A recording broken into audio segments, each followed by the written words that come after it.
इस बात को हम कैसे समझेंगे कि कोई फिल्म बॉक्स ऑफिस पर हिट है या फ्लॉप। जैसे कार्तिकेय 2 महज 80 करोड़ रुपए कमाकर ही सुपरहिट हो गई, लेकिन ब्रह्मास्त्र लगभग 200 करोड़ कमाने के बाद भी अभी हिट नहीं हो पाई है और यह फिल्म कितना कमाएगी तो हिट हो जाएगी। आज के इस वीडियो में हम बात करेंगे बॉक्स ऑफिस पर हिट और फ्लॉप फिल्मों का पूरा गणित कि कैसे कोई फिल्म हिट या फ्लॉप होती है।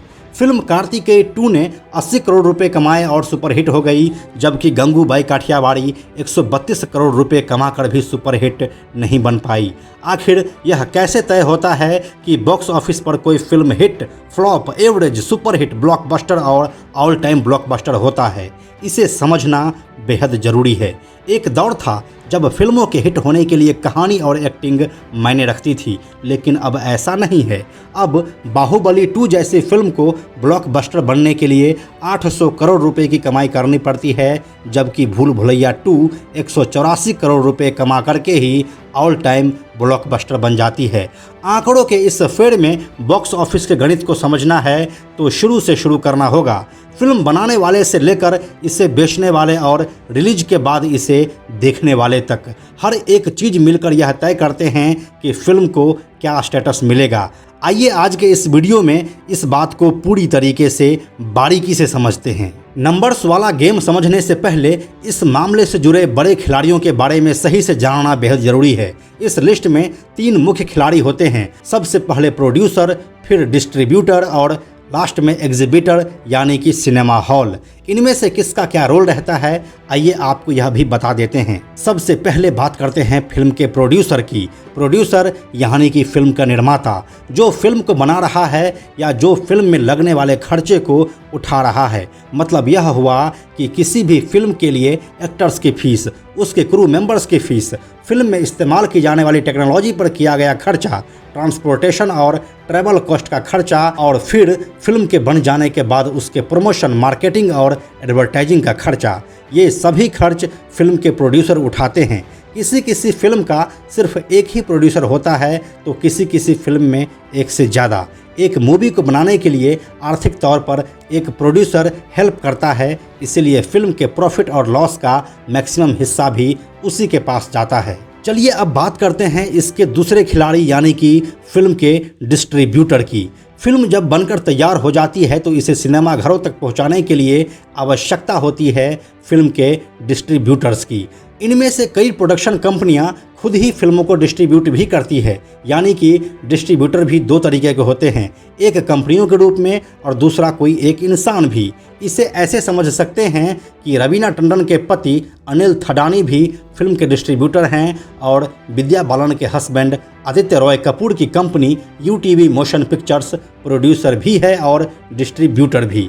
उदाहरण के लिए ब्रह्मास्त्र फिल्म के प्रोड्यूसर भले ही धर्मा प्रोडक्शन यानी कि करण जौहर और अयान मुखर्जी है, लेकिन इस फिल्म के डिस्ट्रीब्यूटर हैं फॉक्स स्टूडियोज़ और वाल्ट डिज्नी स्टूडियो। आमतौर पर फिल्म बनने के बाद प्रोड्यूसर्स इसे एक मोटी रकम में डिस्ट्रीब्यूटर्स को बेच देते हैं। ऐसा कई बार होता है कि फिल्म बनी तो कम बजट में, लेकिन अगर फिल्म अच्छी बन गई है तो उसे डिस्ट्रीब्यूटर्स को मोटी कीमत पर बेचा जाता है।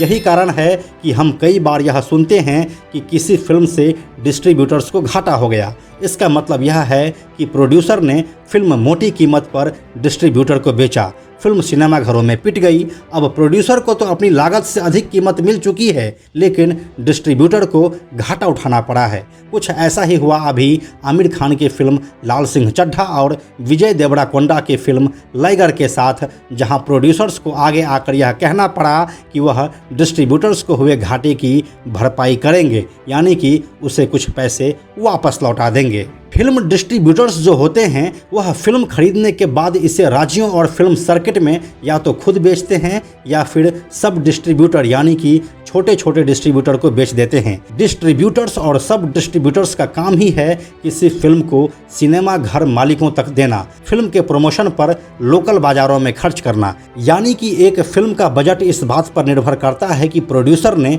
फिल्म को डिस्ट्रीब्यूटर्स को कितने में बेचा और फिर इसके प्रमोशन में कितना खर्च हुआ। हम अगर अभी आपको एक ताज़ा उदाहरण दें तो रणबीर कपूर और आलिया भट्ट की मल्टी स्टारर फिल्म ब्रह्मास्त्र का कुल बजट 410 करोड़ रुपए बताया जा रहा है। यह भारतीय सिनेमा के इतिहास की अब तक की सबसे महंगी फिल्मों में से एक है।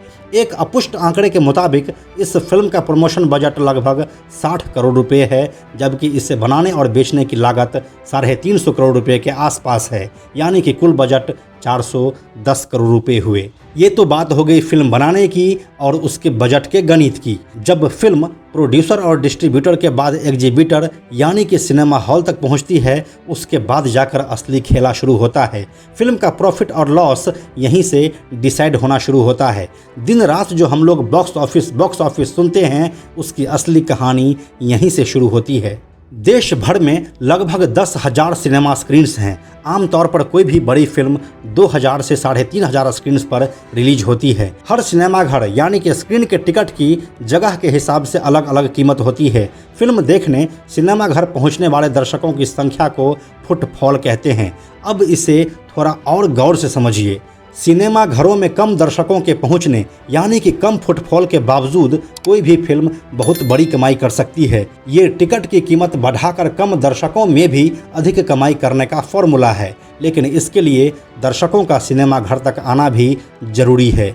ऐसे कई फिल्मों का फुटफॉल अधिक होता है लेकिन कमाई कम, क्योंकि टिकट की कीमतें कम होती है। आमतौर पर ऐसा देखा जाता है कि सिंगल स्क्रीन थिएटर्स में टिकटों की कीमत कम होती है, लेकिन मल्टीप्लेक्स में टिकटें महंगी होती है।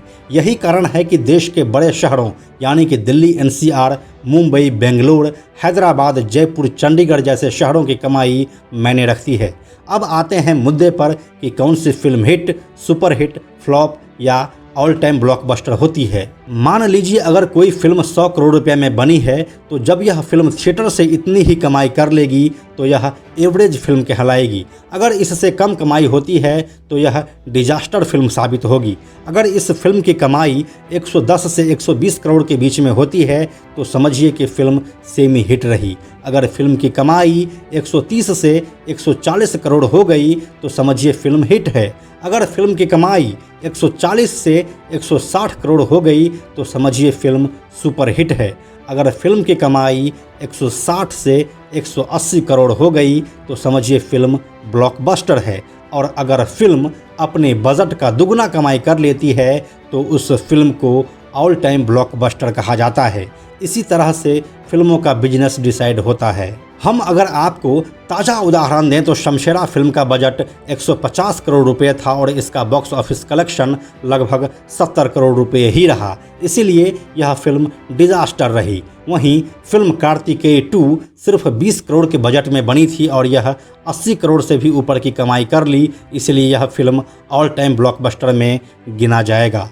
फिल्मों के बॉक्स ऑफिस कलेक्शन को दिखाने के लिए एक DCR यानी कि डेली कलेक्शन रिपोर्ट जारी किया जाता है, जिस पर इंडस्ट्री में इंफॉर्मेशन देने के लिए भरोसा किया जाता है। मैक्सिमम मामलों में DCR में हर क्षेत्र से कलेक्शन के आंकड़े शामिल होते हैं। फिल्म डिस्ट्रीब्यूटर ये जानकारी देते हैं और इसे विश्वसनीय यानी कि भरोसेमंद जानकारी माना जाता है। ऑनलाइन टिकट बिक्री सहित टिकट काउंटर पर बिकने वाली टिकट्स के साथ मल्टीप्लेक्स और थिएटर चेन आदि का डाटा तैयार किया जाता है। इसी डेटा के आधार पर रियल टाइम में ये जानकारी डिस्ट्रीब्यूटर्स को दी जाती है। ये सब ऑन रिकॉर्ड होता है, तो इसमें धांधली की गुंजाइश नहीं के बराबर होती है। इस जानकारी को आमतौर पर ट्रेडों द्वारा इकट्ठा किया जाता है और फिर मीडिया में दिया जाता है। यही आंकड़े कुछ क्रेडिबल वेबसाइट्स और क्रिटिक्स आप तक पहुंचाते हैं, जैसे कि बॉलीवुड हंगामा, बॉक्स ऑफिस इंडिया और film critic mister Taran Adarsh. इसीलिए फिल्मी कलेक्शन को लेकर